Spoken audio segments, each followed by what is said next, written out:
જામનગરના જામજોધપુરમાં ધોળા દિવસે ભદ્ર સમાજની મહિલા દ્વારા ઘરમાં ઘૂસી ચેઇનની કરી ચીલ ઝડપ. ઘરમાં સીસીટીવી કેમેરા વિડીયો શહેરમાં વાયરલ થતા પોલીસ ફરિયાદ નહીં.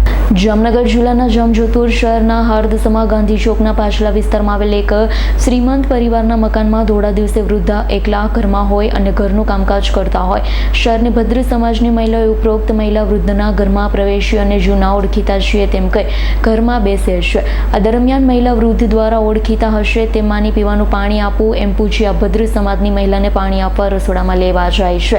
ત્યારે મહિલા રસોડામાં પાછળ જઈ વૃદ્ધ મહિલાના ગળાની ચેઇનની લૂંટ કરી દોડી અને બહાર નીકળી બારણું બંધ કરી દે છે. ત્યારે મહિલા વૃદ્ધ રાડારાડ કરી બારણું ખોલી રસ્તા ઉપર આવે છે. ભદ્ર સમાજની મહિલા રાડારાડીના કારણે પકડાઈ જાય છે.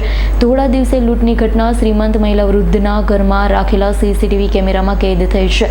ઉપરોક્ત સીસીટીવી કેમેરાની ક્લિપ શહેરભરમાં વાયરલ થઈ છે. જો કે આ બનાવના 2 દિવસ થયા પરંતુ હજુ સુધી પોલીસ ફરિયાદ થઈ નથી. જો કે કેન પ્રકારે ફરિયાદ થાય કે ન થાય પણ પોલીસ દ્વારા સીસીટીવી કેમેરાના ફૂટેજના આધારે તપાસ કરવી જોઈએ.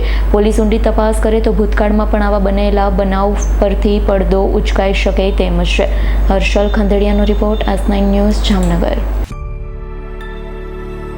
અમારી તમામ માહિતીથી અપડેટ રહેવા માટે જોડાયેલા રહો S9 ન્યૂઝ સાથે.